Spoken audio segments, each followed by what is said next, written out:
You're listening to Construction Cashflow, examining the human side of construction cash flow and business culture.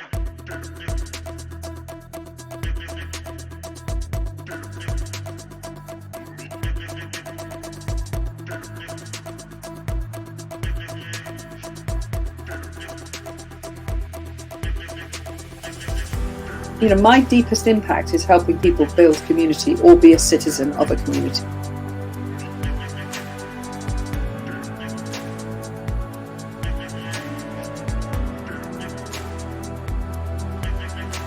How do you keep to your core values and your beliefs, but at the same time manage to innovate into a world where your skills are still desired?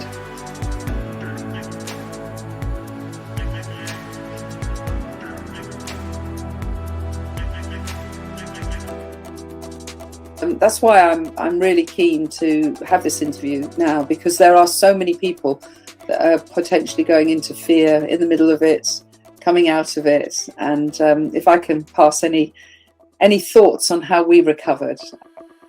In this episode, it's a real pleasure to introduce you to Penny Power OBE. Penny founded the Ecademy long before Facebook and LinkedIn were ever thought of.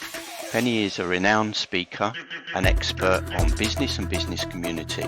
Penny is also the author of Business is Personal and more recently, the BIP 100 Club. It's a community for business experts. So without further ado, I'd love to introduce you to Penny Power OBE.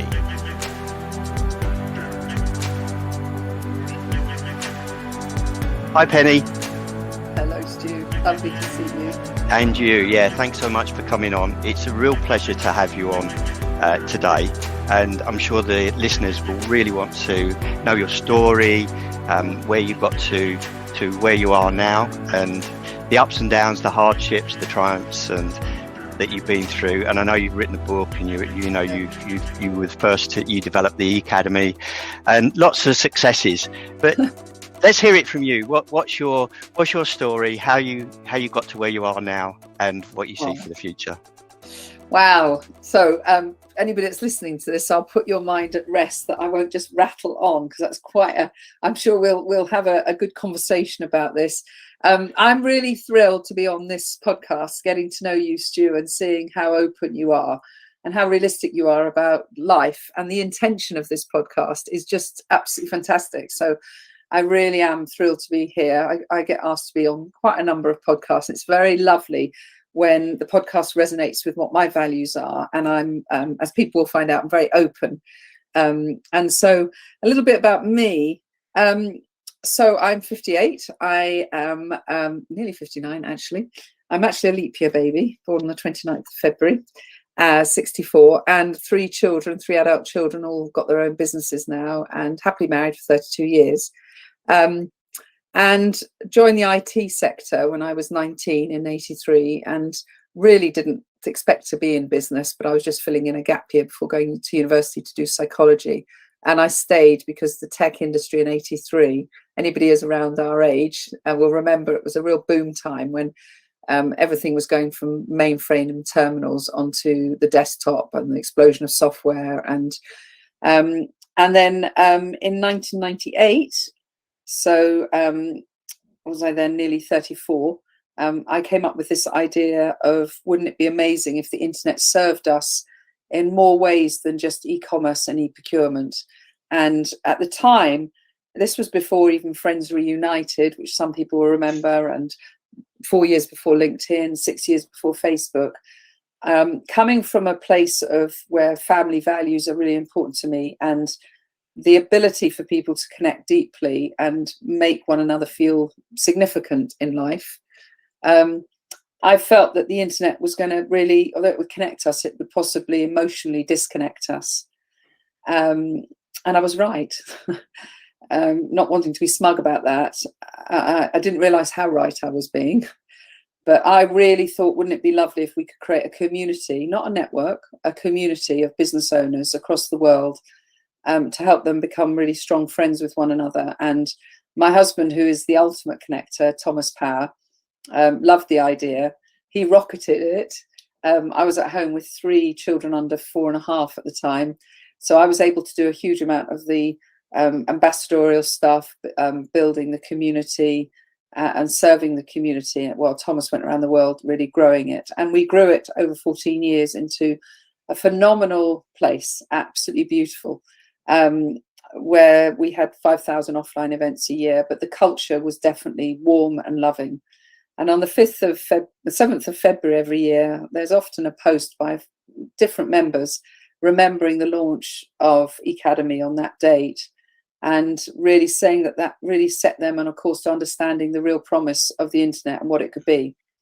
Where I am now, when I explained that in 2012, after 14 years, it came to an end, came to a really, really painful end for Thomas and I. At one point, the business was valued at 60 million. Was hardly trading at any great level, but it was valued, and we were just about to go on the stock market when the crash happened in 2000. And we kept growing the business organically without a major investment. But LinkedIn and Facebook became a huge challenge to us, not just because of the huge squillions of money that they had invested that enabled them to keep their code really squeaky and exciting and innovative. It was just very hard because everything became free at that point. We didn't believe in free. We believed in people properly authenticating who they are through their credit card. So we only charged $10 or £10 or €10. We didn't have advertising on the site. But the world really was starting to go across to broadcast, social media, and it was starting to disconnect. And the effort of being a friend to somebody else started to become irrelevant to a lot of people. And it just became untenable for us to keep the culture and the belief systems that we had going to a point where we could maintain the business in the way that we believed in. So we went from that huge valuation to being actually really quite financially destitute and, moving out of our home. We did volunteer to move out of the home, but into rental, make sure that we liquidise some of the money from the house so that we can maintain some of the standards that we wanted in our home life for our kids and the education that they were in. And since 2012, so what's that, just over 10 years, we've been rebuilding our lives. And that's why I'm really keen to have this interview now, because there are so many people that are potentially going into fear in the middle of it, coming out of it. And if I can pass any thoughts on how we recovered and how I can absolutely say I'm happier today than I was at any point during when Ecademy was big, because now we've created a business that much more suits our personality and the intimacy that we want with people rather than a machine. Do you think that's a key, Penny, to follow your path and to be brave enough to follow it? It's quite easy to, I suppose, if you've been part of a large organization like Ecademy and then you change course and you've done it on value and principles, the fear is it's easy to go back to where you were or to stay where you are. I can't say that we were courageous at the time because it was a forced situation. If we could have avoided it, I think we'd have done anything we could, because you sort of feel like that is the only way of having oxygen, and you cling on for dear life to the point where you realise you should have surrendered much earlier. But as anybody will know, actually seeing the writing, I should say, on the wall and actually believing it are two different things. So it would take courage. It would take a lot of courage to bring a business to a close before it became a disaster. That would be courageous.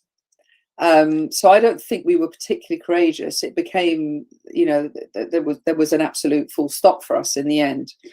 That was actually in chapter 2 of my book. I call it Being Broken, and it's the whole journey. It's almost like a historical look at the internet as well, because it's quite interesting to see what the difference between 1998 and 2012 in internet terms and in social networking, social media terms is really profound. I mean, in 98, we were teaching people what a blog was, and we were teaching people how to set up a profile. And you know, now it's second nature to us all to know that whenever we join any network, we know to create a profile. And, you know, these things weren't second nature then. In 2012, when it came to an end, I think the greatest challenge for us was, well, what is our identity now?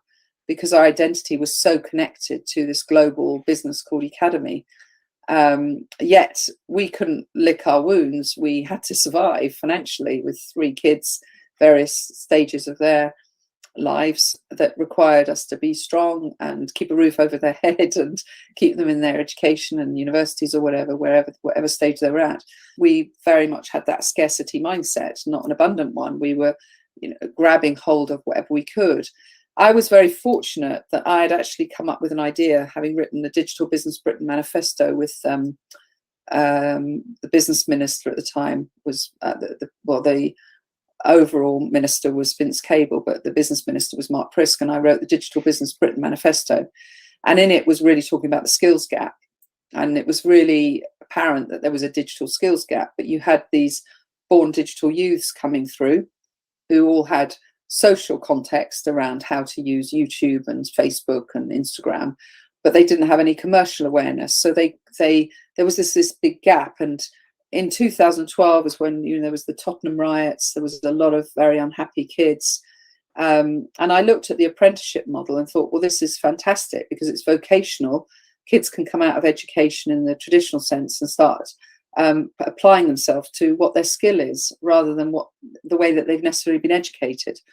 And so we gave birth to a digital apprenticeship, a digital marketing apprenticeship, which didn't exist. And we trailblazed that, and I got investors and started a company called Digital Youth Academy. But it meant learning a whole new industry, learning education and learning how it's funded and learning further education colleges. But I was really beautifully welcomed into it by some people. And I think what I learned from that was that no matter what happens in your life, if you've maintained your own reputation and your brand and you have created goodwill, your social capital, as opposed to your financial capital, will help you. And it will help you through some of the toughest times. And that's what I really experienced when I moved into this education sector. There's some beautiful people in it running, particularly in further education, because they're sort of squeezed between traditional schools and higher education, the universities. They're sort of seen as the poor relation, yet they are such an important bridge, and they're run by amazing people.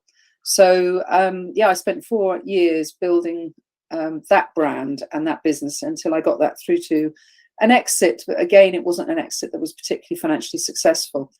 But it got me on the way. But I suppose the message in there is, how do you keep to your core values and your beliefs, but at the same time manage to innovate into a world where your skills are still desired?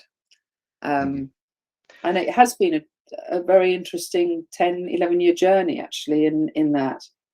It's interesting what you say about the social capital and the identification, you know, because many of us, and even myself included, we identify ourselves with our job or our business. What do you do? I'm a professional this or a professional that. And one thing I'm discovering is that, like you say, if you can build, how do we identify with who we are rather than, you know, identifying with our job or our profession? And particularly coming up to retirement age, you know, we may not be doing the same profession anymore. Maybe we have retired from that profession. You know, then we ask the question, well, who are we now? You know, do you have any suggestions to people that maybe approaching that age, that, you know, how they can start to really search for that truth around who they are rather than identify with what they've done all their life? I mean, I found myself thinking, you know, what am I identifying? What's my, you know, has my programming for most of my professional career, you know, my identification of myself actually been not true to who I really am, you know? And I think one of the most difficult things for me is to come to a realization, admit that, my God, I could have been wrong for all of those years, you know. Yeah, And well, now we look, have different now I'm finding drivers my though. legs. Yeah, I'm I finding my know. voice, you know. But that is just an absolute gift in life when you, whether it's forced on you or you take this moment to have a bit of a gap where you jump off the conveyor belt, whatever you've been on. And for me, that was actually in 2018, because I identified myself not only by Ecademy, but I identified myself as being a successful entrepreneur. I'm a bit of a purist about the term entrepreneur because to me, an entrepreneur is very different to a small business owner. Okay. And I know a lot of small business owners will call themselves an entrepreneur. That's completely a personal decision. So, but for me personally, identify myself as an entrepreneur, which I was within Ecademy and Digital Youth Academy, very different to actually how I wanted to live my life. So those two businesses were about building scalable businesses for exit, were about innovating completely new ideas, were about really trailblazing and evangelizing a subject and being a voice for that subject. Both of them, I came from ground zero. So with Ecademy, nobody knew what social networking was in 1998. And with Digital Youth Academy, no businesses realized they could hire a digital apprentice. They knew they could hire an apprentice in digital, in computing or in marketing, but they didn't realize there was somebody had created a bridge. Those are really entrepreneurial decisions. The other decision part about being an entrepreneur is that you are deferring the gain. So it's all risk when you're an entrepreneur building a business that's scaling. And I think that was a place that I got to in 2018 where I realized I am risk adverse. I have always been risk adverse.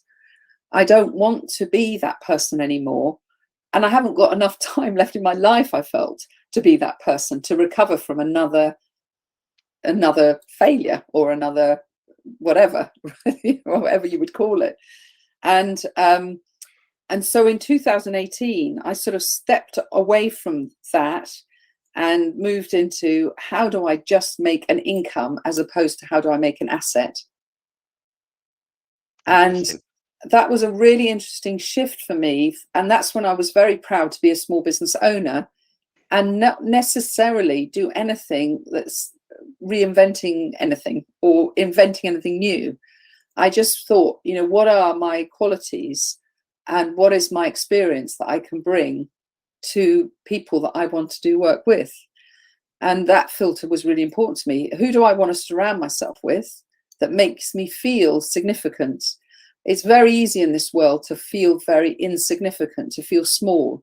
And a lot of people join the social media world and they get into the whole comparison and they start building business models and they start broadcasting themselves and getting themselves into a very stressful mindset because they're trying to build something that's beyond their own desires, really, and particularly possibly their capabilities, but they just think that big is beautiful.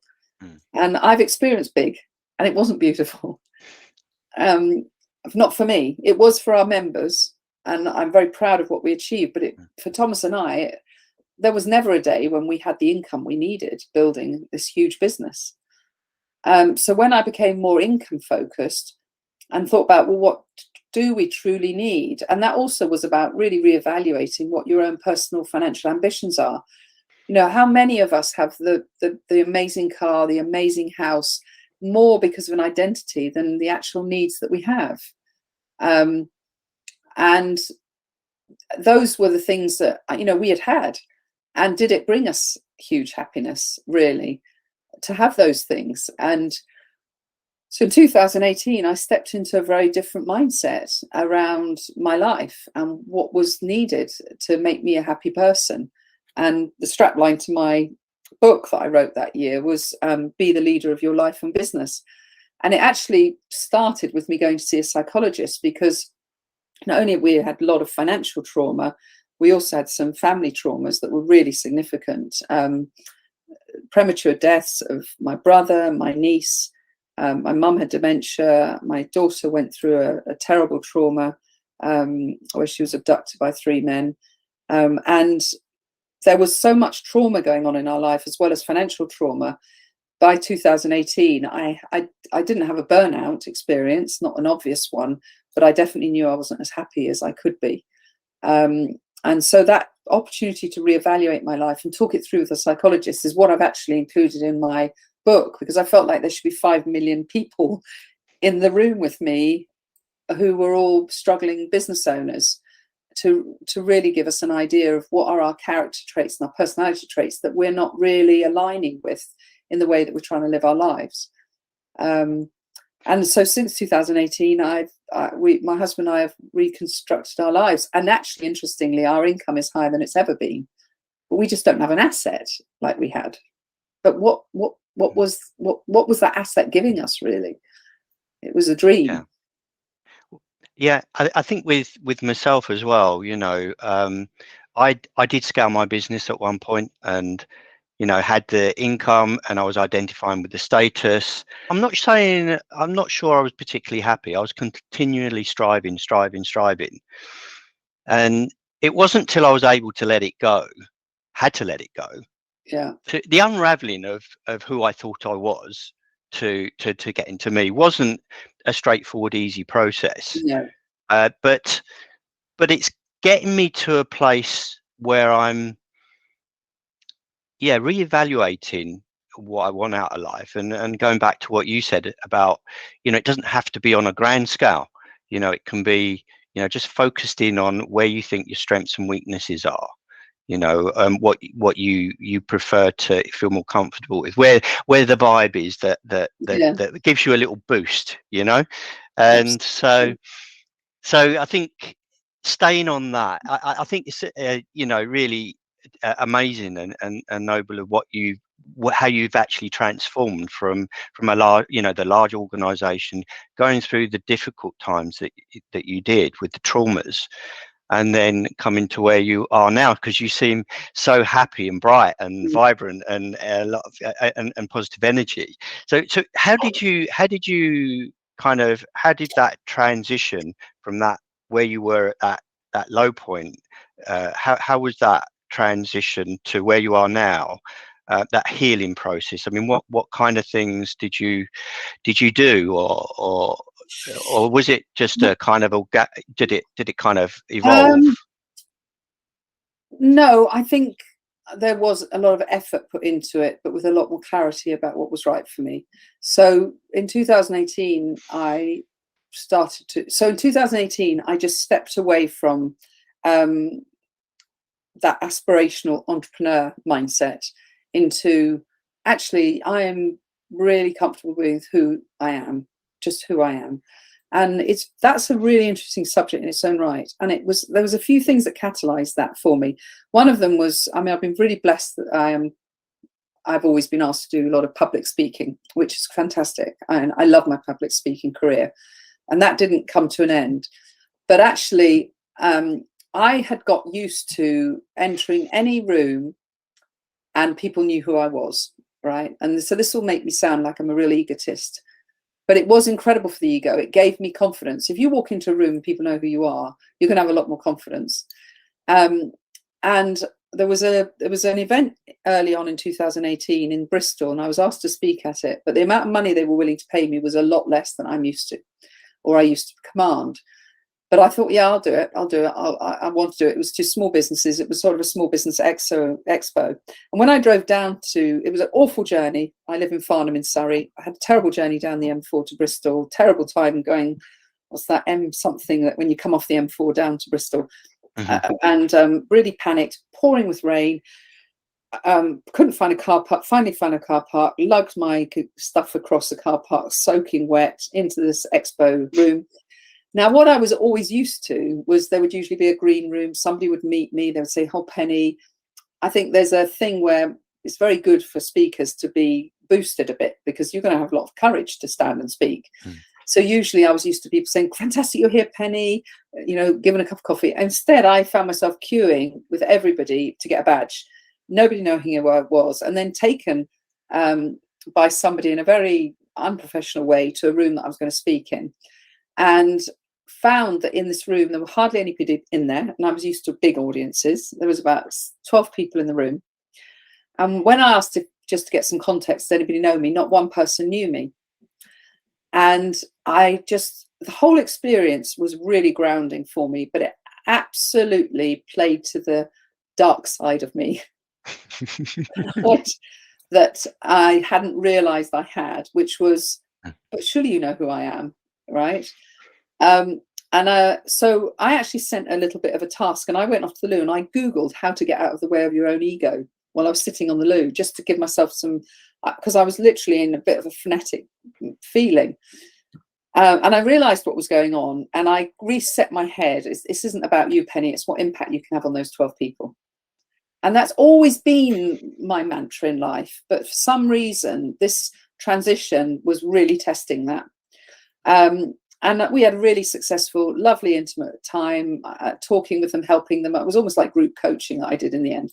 And on the way home, I rang Thomas from the car and I said, oh my God, Thomas, I just had the most awful experience. Nobody knew who I was. And Thomas said, isn't that fantastic? And now Thomas got to be on the big stage and known by everyone for much longer than me and much deeper than me across the world. And I sort of was a bit pissed off with him when he said it. And I said, oh, you don't understand. Put the phone down. Drove home thinking about it. And actually, within about 48 hours, I thought he was so right. Because the strain of trying to keep up an identity absolutely strips you of what you really are and who you want to be and who you can be for the world and the people that are in front of you. And I think this whole subject of ego is really interesting. Somebody who you should interview is a brilliant lady called Mary Gregory, who wrote a book called Ego. She's amazing. She's been one of my clients. She joined our mastermind. She's a fantastic lady. She was a member of Ecademy. And I've actually hired her to do some webinars for our clients. It's a really interesting subject because we need ego. You know, I read in a book that, you know, you come down, I think it was in a Power of Now or something, but you come down, you're born in spirit. You come from spirit into a human existence. You die in spirit. And then that line across that sort of line that you're going through, you don't want to stay too spiritual and you don't want to go into too much ego. You actually want to find the balanced position in the middle to have a human experience.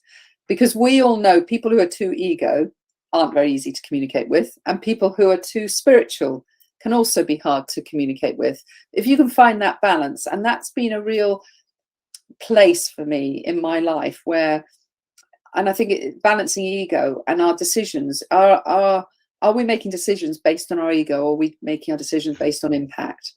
And I think that was a very catalytic time for me to think, actually, it's always been about impact. When I started Ecademy, I never knew what it was going to become. It was always about loving and caring for business owners and creating a loving, caring culture. And so how do I create that again? And so we did. Thomas and I started Businesses Personal 100, Bit 100, for experts. And there's only 100 people in it. That means we can create the intimacy. We don't have any fake people in it. We can create that true sense of significance and connection that we want to do. So I think we have to really look inside ourselves before we can start to externalize ourselves. I think that's really important. And that's the journey I went on. Amazing. It's an amazing journey. And, you know, most people that have become successful that I read of, they talk about ego. And you're exactly right. It's the ego that wants to keep us safe. The ego that kind of wants us to have that edge. But then you're right to balance that with understanding. And I think sometimes the ego really doesn't want us to know who we really are. Yeah. You know, it wants us to be who we think other people think we should be. Exactly. You know? You're living up to something that's not really required for your own happiness. So and I think once you know that and you start to rebuild from that, because it's fascinating talking to you, because you now, you know, this knowledge, you've niched yourself really into understanding procurement and cash flow and how that can affect profitability and the on-timeness of a project. That's clearly something you enjoyed about it, but you've had this big quantity surveyor, you know, quite a big reaching brand in that.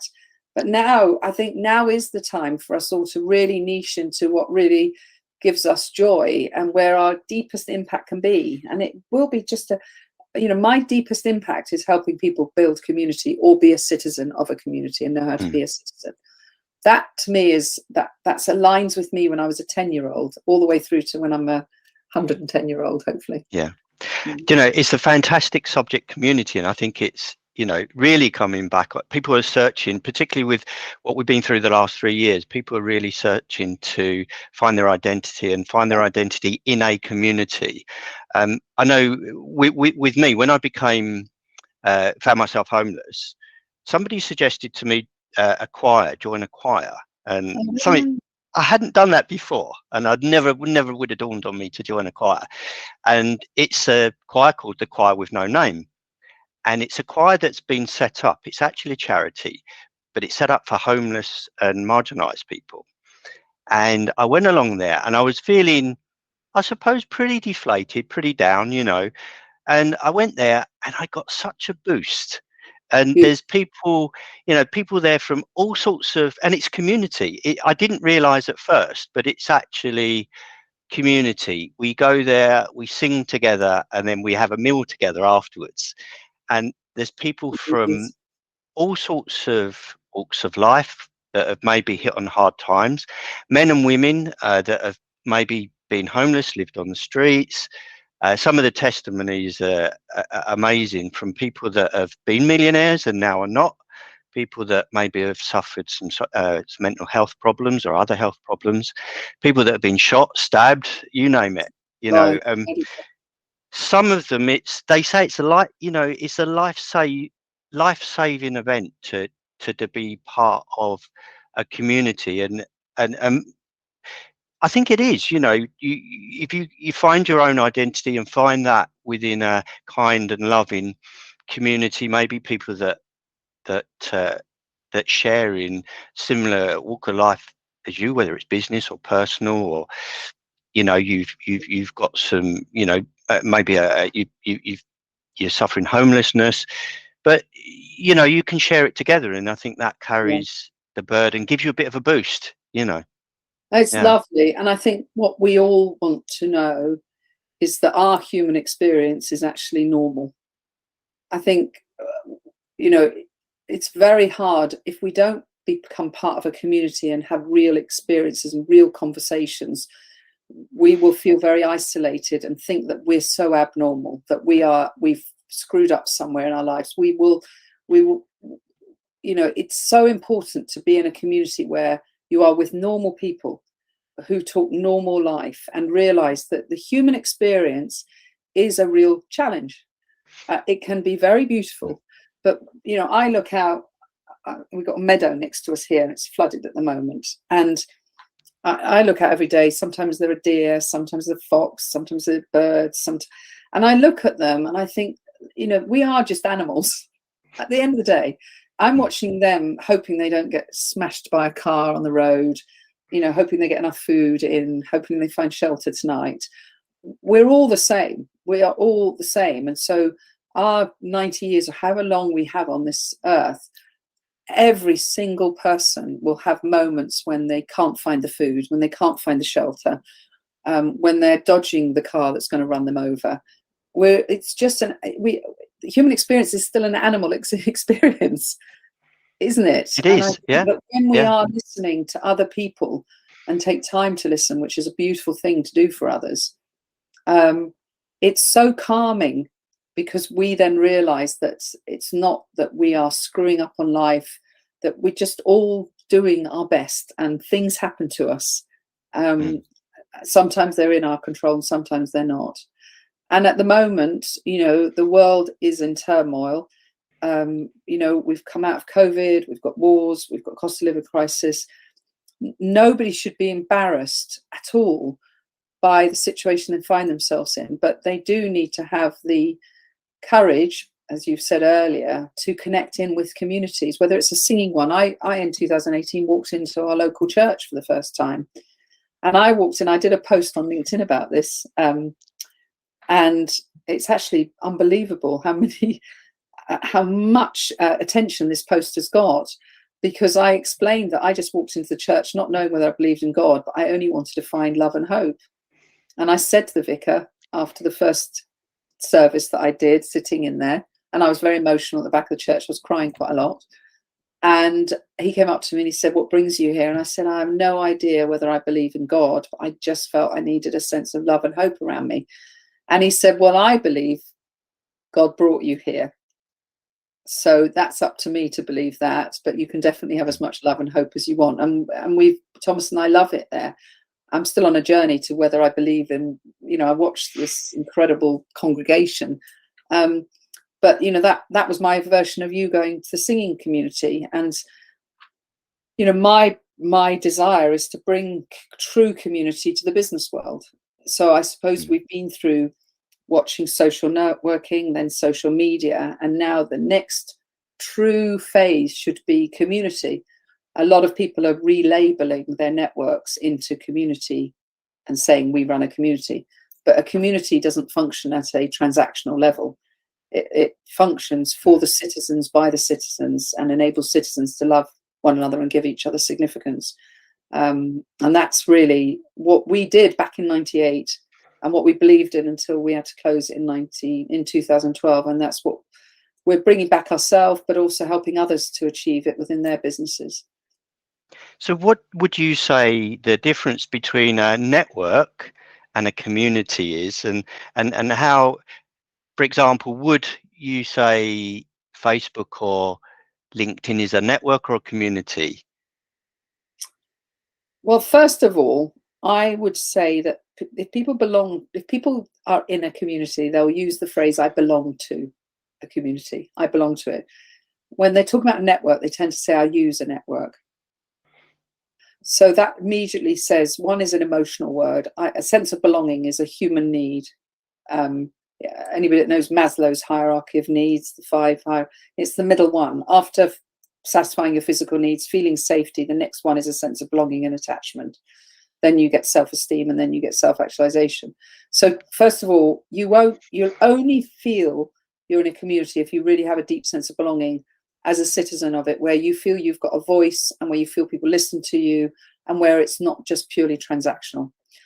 Networks are great, absolutely fine, but networks tend to be more transactional. People go business networking in order to look for business, and fantastic, that's fine. And sometimes that's all that is available to us. That's really all that has been available to us, is business networking. However, some people, so there's the BNI network, the Business Network International Network, created over 30 years ago. And they run breakfast networks. And now I know, because I've been aligned to them for years, I've done lots of speaking and supporting global conferences and things like that. Some of the BNI leaders will treat it like a community, because the leadership is there to serve.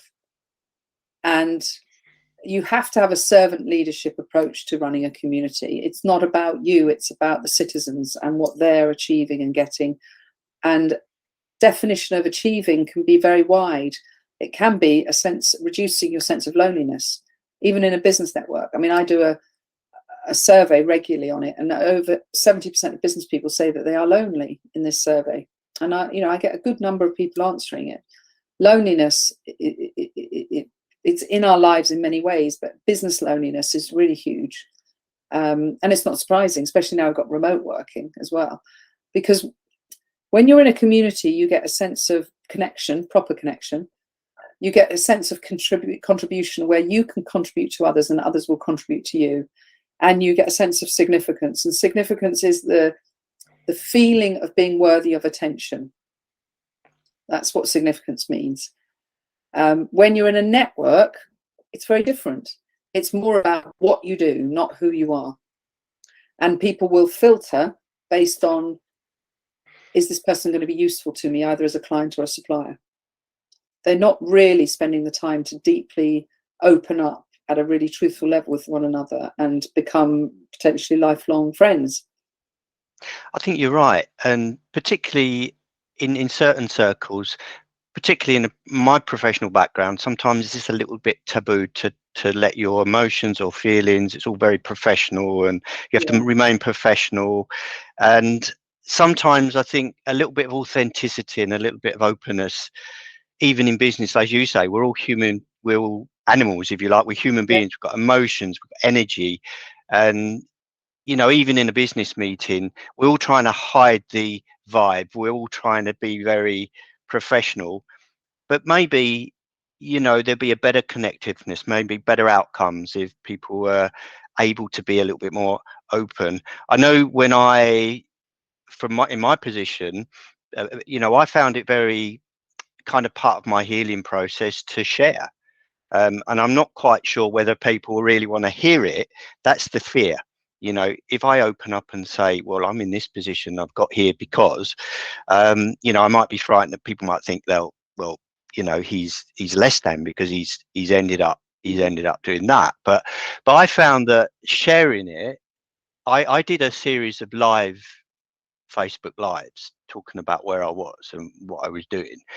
And probably because I was reasonably confident nobody was looking, but I started to find out people were looking.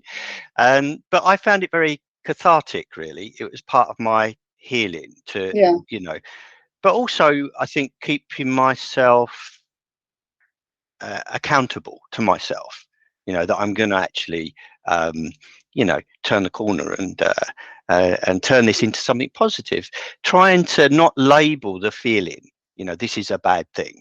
Just try and feel the energy. And what is this? What is it? Just observing it and saying, well, actually, I can push this into something. This is actually just energy that I can push into something more positive. And that's brilliant. Yeah, that is brilliant.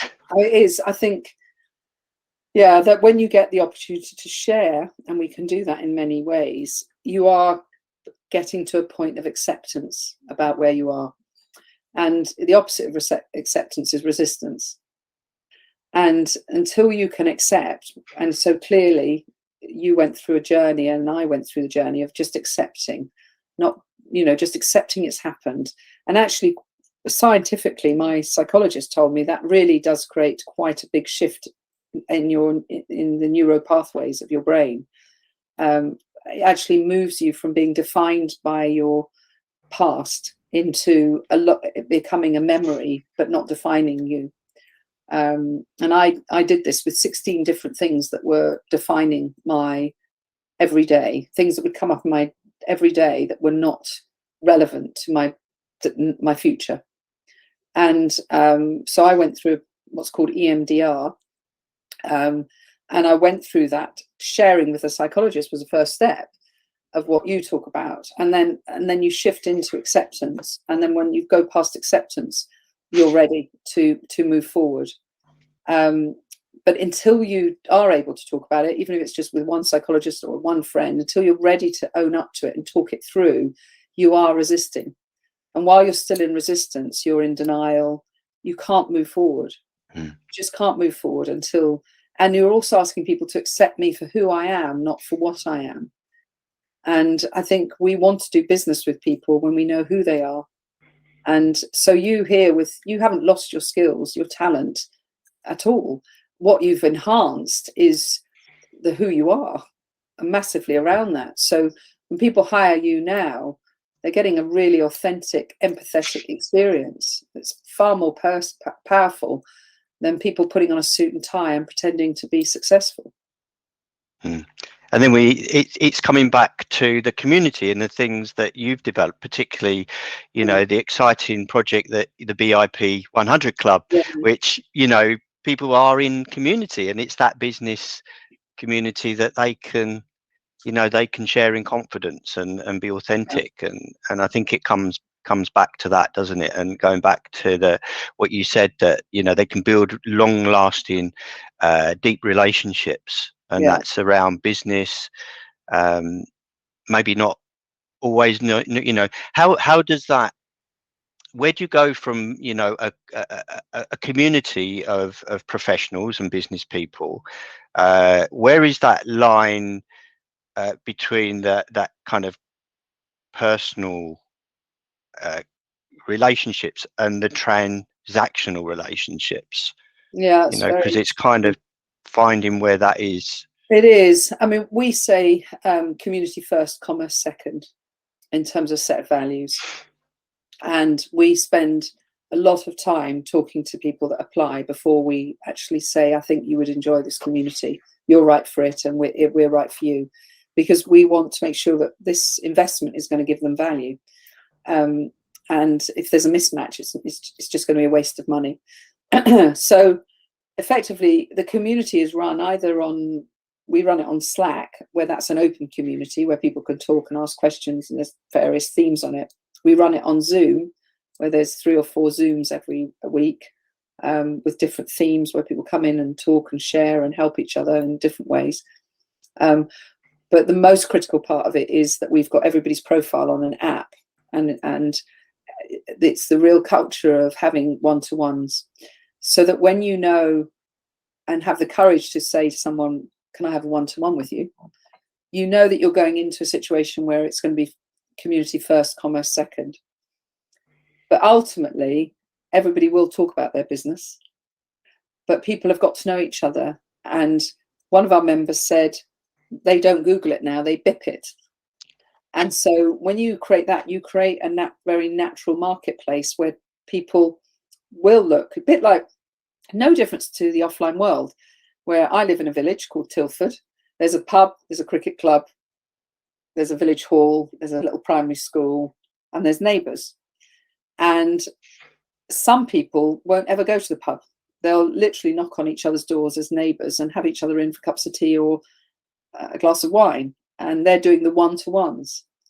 Some people will spend every Friday night in the pub, and they'll be known in there, and they'll be seen in that light. Some people will say, we've got a cricket field, but we haven't got a cricket club.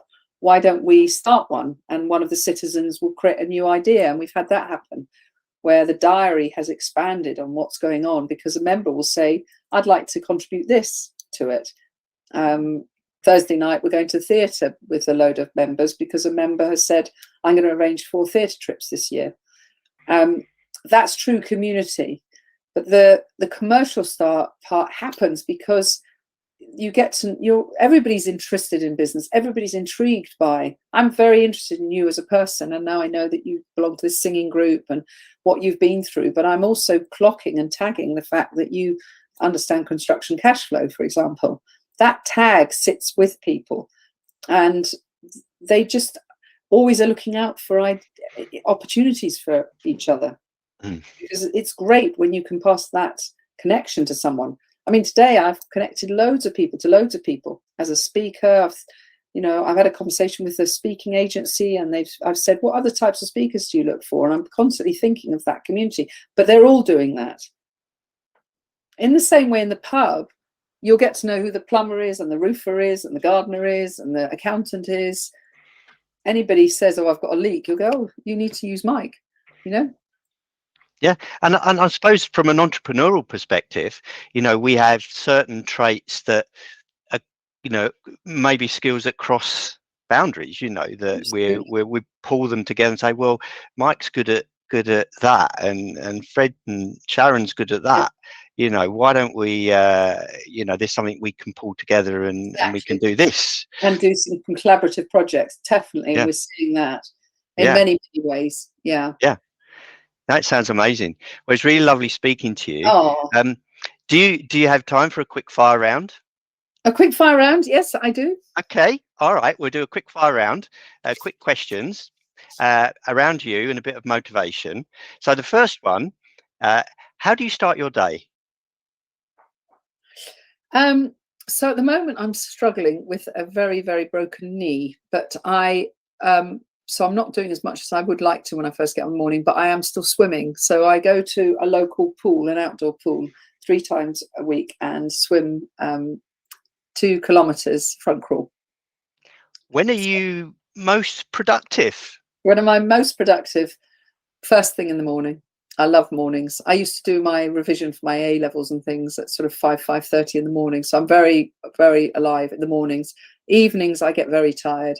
I like to be in bed by 9. What's something new happening in your life right now? Well, we got into, so right now from a business perspective, I'm writing my book called Community Mindset. So that's that. But we also we did decide to get a motorhome. And so that's really a new hobby for us. So that's lovely, going off in our motorhome. My next question was going to be, what does adventure look like to you? But I think you may have just answered it. Yeah. Freedom. Freedom. Just freedom of the road. Yeah. What thing would you love to do that might surprise your friends and family? What do I love to do? I do love jigsaws. The cat's out the bag. I love a jigsaw. I think we've covered the name of change you overcome that changed your life. If there was one, what would it be? What changed my life? Yeah, a challenge, one challenge that really you overcome that changed your life. Well, yeah, I think that was the loss of the business in 2012. Yeah. What or who or what inspires you and motivates you?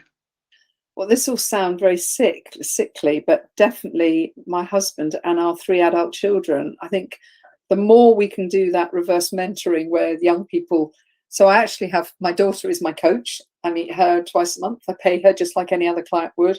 She's helping me to move through from being an achiever to being a performer, in terms of mindset. Thomas, his relentless ability to connect people, his memory really inspires me. My son is one of them is a mental health guy, TJ Power on Instagram. He's amazing. He works in neuroscience and he really inspires me. He runs a weekly session on wellbeing for our members. And my other son is in the blockchain world, but he's really transforming it from a really community-based stuff, which really is inspiring because he understands Web 3.0 very clearly. And what does success mean to you? Success means to me is just that inner peace, which not saying you can get it every day, but if I can just be content and grateful for what I have, that is success. Amazing. And one last question. What advice would you give to your young self? Don't get an investor. Nice one. Yeah. Thank you for that, Penny. Well, it's been absolute amazing having you on. A wonderful conversation, really interesting. Thank you so much. You're so welcome. I've loved every minute. Thank you. You're listening to Construction Cashflow, examining the human side of construction cash flow and business culture.